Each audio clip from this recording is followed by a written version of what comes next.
এত মায়া করে আল্লাহ আমাকে আপনাকে বানাইলেন, এত মায়া এত মায়া। শয়তান আল্লাহর সাথে চ্যালেঞ্জ করে এসেছে, মালিক যেই মানুষের কারণে আজ আমি ইবলিস লানতের তখ্ত গলায় নিয়ে জাহান্নামী হয়েছি, এই মানুষ কেমন করে জান্নাতে যায় আমি ইবলিস দেখব, আমি ইবলিস দেখব। ডানে বামে সামনে পিছনে সর্ব জায়গায় ষড়যন্ত্রের জাল বিছায়া রাখব। আল্লাহ বলেন ইল্লা ইল্লা ইবাদাকা মিনহুমুল মুখলাসিন, কিন্তু আমার মুখলিস বান্দাদেরকে তুই কোনো ক্ষতি করতে পারবি না। কারা আল্লাহর মুখলিস বান্দারে? যুবক যারা দিলের ভিতরে আল্লাহ, হাতের মধ্যে দুনিয়ার কাম, কিন্তু দিলের ভিতরে বসায় রাখছে কারে? একটু জোরে বলেন কারে? হাতে তারে দুনিয়ার কাম, হাতে তারে এই দোকানদারি, হাতে হলো ঘরের কাম কাজ, হাতে হলো দুনিয়ার কাম কাজ, দুনিয়ার মাল, এই যে দোকানের মাল হলো তার হাতে, দিলের ভিতরে কিন্তু মাল নয়, দিলের ভিতরে আল্লাহ।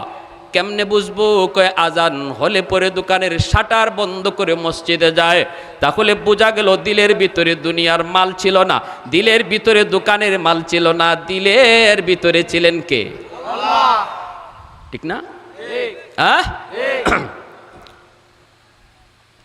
আল্লাহর হুকুম এই জমিনে যত মানুষ মানবে, হুকুম মানার দ্বারা শুধু আখিরাতে জান্নাত নয়, আল্লাহর হুকুম মানার দ্বারা দিলের ভিতরে আল্লাহকে বসানোর দ্বারা দুনিয়ার শান্তিও আল্লাহ পাক দান করে। তুমি দুনিয়ার শান্তি চাও, ঘরের শান্তি চাও, আল্লাহর হুকুম মানা সারা দিলের ভিতরে আল্লাহকে বসানো সারা দুনিয়ার শান্তিও আসবে না, দুনিয়ার শান্তিও আসবে না। আল্লাহ বলেন মান আমিলা সালিহাম মিন যাকারিন আও উনসা ওয়া হুয়া মুমিন ফালানুহইয়ান্নাহু হায়াতান তাইয়্যিবা। রব্বুল আলামিন এই আয়াতের ভিতরে তিনি পরিষ্কার জানায় দিয়েছেন, ইমানের সাথে যদি কেউ নেক আমল করে, কে না নেক আমল বেশি বেশি করে, কে নেক আমল বেশি বেশি করে, কয় তার দিলের ভিতরে আল্লাহ বসাইছে, সেই তো বেশি বেশি নেক আমল করে। দুনিয়ার কোনো কাম তারে নামাজ থেকে বিরত রাখতে পারে না, দুনিয়ার কোনো যায় ঝামেলা তাকে আল্লাহর হুকুম থেকে দূরে রাখতে পারে না, কারণ তার দিলের ভিতরে দুনিয়া নয়, দিলের ভিতরে আল্লাহকে বসায় রাখছে। রে যুবক, এজন্য আল্লাহ পাক কই এই মানুষটার ক্ষেত্রে আমার ওয়াদা হলো আমি তারে দুনিয়াতেও শান্তির জীবন, সুখের জীবন তারে দান করব। নতুবা আমি আপনি যেই পরিমাণ গুনাহ করি, এই গুনার কারণে গজব ধেয়ে আসতে চায়, গুনাহ গজবটাই না নিয়ে আসে, আর নেক আমল শান্তিটাই না নিয়ে আসে। আল্লাহর হুকুম মানলে শান্তি চুম্বকের মতো আসে, আর গুনাহ বেশি বেশি করলে পরে গজব চুম্বকের মতো আসে।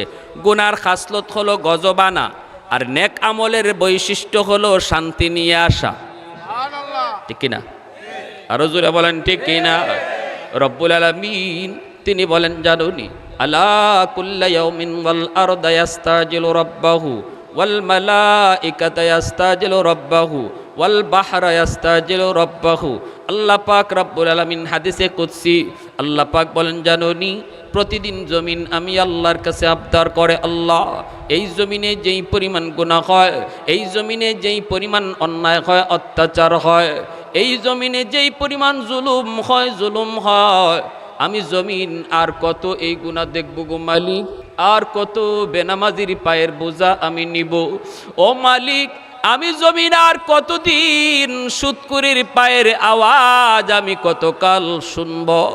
আমি তো ফেড আপ হয়ে গেছি মাওলা।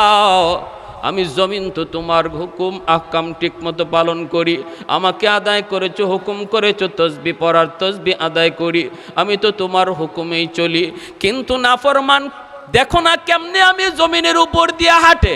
ও মালিক, দেখো না বেনামাজি আমি জমিনের উপর দিয়া কেমনে হাঁটে। আল্লাহ, সুদকুরের দল আমি জমিনের উপরে দিয়া কেমনে বিচরণ করে, আমি তার বোঝা আর কত নিব? আল্লাহু আকবার, জোরে বলেন। আসবিরু ইলা মাতা আসবিরু, আমি আর কত কাল আর কত কালই নাফরমানের পায়ের বোঝা আমি নিব। আল্লাহ তুমি অনুমতি দাও, আবতালিউ ইবনা আদম ফি কারি, ওই নাফরমানগুলিকে আমি গিলে ফেলি, বেনামাজিকে আমি গিলে ফেলি, সুদখোরকে আমি গিলে ফেলি, ওই যে জিনাখোরকে আমি গিলে ফেলি, আমি ঘুষখোরকে গিলে ফেলি, বেরোজগারকে আমি জমিন গিলে ফেলি। আপনাদের পিরোজপুরের জমিন আমার আল্লাহ বলেন প্রতিদিন সকালবেলা আল্লাহর কাছে আবদার করে কয়, মালিক আমি পিরোজপুরের জমিন বলতেছি, আমি দেখতেছি এই জমিনে কত নাফরমান, আমি জমিনের উপর দিয়ে হাঁটে। আল্লাহ অনুমতি দাও, অনুমতি দাও, অনুমতি দাও, আর সইতে পারি না, ওর অহংকারী চলা আমি আর সইতে পারি না, ওর পায়ের বোঝা, পায়ের লোড আর কত আমি নিব, কত নিব। আসবিরু ইলা মাতা আসবিরু, আল্লাহ তুমি অনুমতি যদি দাও, আবতালিউ ইবনা আদম ফি কারি, ওই নাফরমানকে আমি গিলে ফেলি। আল্লাহ পাক বলেন জানো নি, শুধু জমিন নয়, সাগর মহাসাগরগুলিও প্রতিদিন আমি আল্লাহর কাছে আবদার করি। আজকে দুবাইয়ের জমিন পানিতে ভেসে যায়। এই দুবাই আন্তর্জাতিক পর্যটন কেন্দ্র, দুবাইয়ের সাগরের পারে যেই অন্যায় হয় ইউরোপে তো অন্যায় হয় না। সাগরের পানি প্রতিদিন দেখে, এই গুণাগুলি সাগরের পানি প্রতিদিন দেখে। বাংলার কক্সবাজার, কুয়াকাটা সৈকত যায় যারা যারা অন্যায় করো সাগরের পারে, মনে রাখো আবার আল্লাহ বলেন ওই সাগরের পানি আল্লাহর কাছে প্রতিদিন সকালে আবদার করে, মালিক একটু অনুমতি দিবানি, নাফরমান জমিনটারে নাপাক বানায় ফেলাইছে, আমি পানি যায়া সব ডুবাইয়া পাক বানায়া দিই। আল্লাহ পাক কয়ে রে জমিন, এ জমিন থাম থাম, আমি আল্লাহ দেখতেছি এই জমিনে কত গুনাহ হয়, কত অন্যায় হয়, কত অপরাধ হয়, কত জুলুম হয়। আমি আল্লাহ দেখতেছি, আমি আল্লাহ দেখতেছি এই জমিনে আমার নায়েব নবী উলামায়ে কেরামের সাথে কেমন অন্যায় আচরণ হয়। আমি আল্লাহ সব কিছু দেখতেছি, এরপরও ধরি না কেন জানোনি, নগদ কেন ধরি না জানোনি। আমিও দেখতেছি বেনামাজি আজানটা শোনার পরও কেমনে মসজিদের পাশ দিয়ে হেঁটে হেঁটে যায়। আমি আল্লাহ পাইলে নগদ ধরতে পারি, আমি আল্লাহ চাইলে নগদ ধরতে পারি, এরপরও ধরি না কেন তুমি জানো নি রে জবিন, কারণ এই মানুষকে আমি আল্লাহ বড় আদর করে বানাইছি। আসমান আল্লাহ বানাইছেন কুন ফায়াকুন বইলা, জমিন আল্লাহ বানাইছেন কুন ফায়াকুন বইলা, ফেরেশতা আল্লাহ বানাইছেন কুন ফায়াকুন বইলা, জান্নাত জাহান্নাম আল্লাহ বানাইছেন কুন ফায়াকুন বইলা। কিন্তু আমারে আপনারে আল্লাহ পাক কুন ফায়াকুন বলে বানায় নাই। আমারে আপনারে যখন আল্লাহ বানাইছে, আল্লাহ বলে খালাকতু বিয়াদাইয়া, আমি ওই মানুষকে নিজের হাত দিয়া বানাইছি। কারণ এই চেহারার মধ্যে এত দামি কপাল, এই কপালটা আমি আল্লাহ বানাইছি আমার কদমে সেজদা দেওয়ার জন্য। ফেরেশতারা শুন, এ সাগর মহাসাগর শুন, এ জমিন শুন, এই কপালটা আমি আল্লাহ বানাইছি আমার কদমে সেজদা দেওয়ার জন্য। আমার বান্দা এখন বুঝে না, এখন বুঝে না, সেজদাও দেয় না, কিন্তু কোথায় কোন জায়গায় কোন বয়ান শুই না, কোন আলেমের কাছে গিয়া, কোন আল্লাহর ওলির কাছে গিয়া, কখন জানি চরমনায়ের ময়দানে যাইয়া কোন কথাটা তাহলে দিলের ভিতরে বসে যায় রে জবিন। ওই কথাটা বসা মাত্রই আমার বান্দা যখন আমার কদমে চুকের পানি ফেলায় সেজদা দেয়, ওই একটা সেজদার উসিলায় আমি তার পিছনের জীবনের সব গুনাহ মাফ করে দেই। মুহূর্তের ভিতরে আমি আল্লাহ তার পিছনের সবগুলি অপরাধ আমি আল্লাহ ক্ষমা করে দেই। আত্তাইবু মিনাজ যামবি কামান লা যামবালা।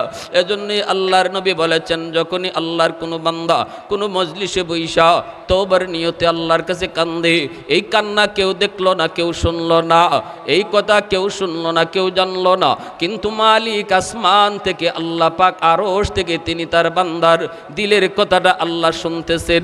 তওবা করতে এমপির কাছে যাইতে হয় না।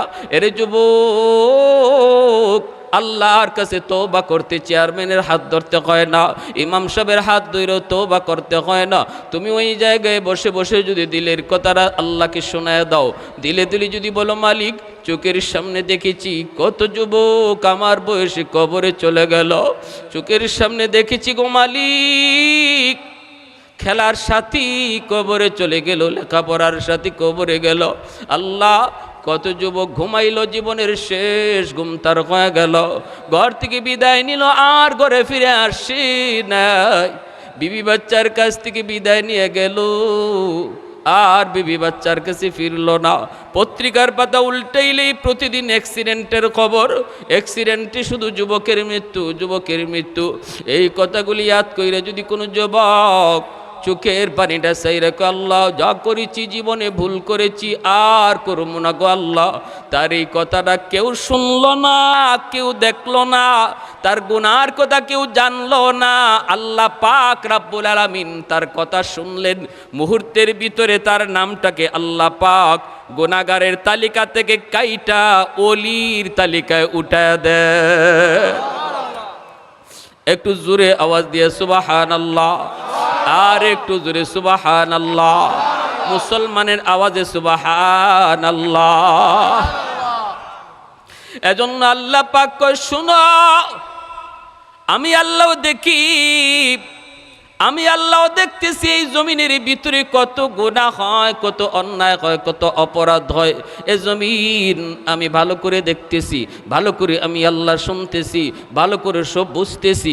এরপরও ধরি না শুধুমাত্র এই মানুষকে আমি নিজের হাত দিয়া বানাইছি, এত আদর করে বানাইছি, এত মায়া করে বানাইছি, কখন জানি আমার বান্দা আমার কাছে ফিরে আসে, এই আশায় আমি আল্লাহ তার সুযোগ দিয়া রাখছি, সুযোগ দিয়া রাখছি।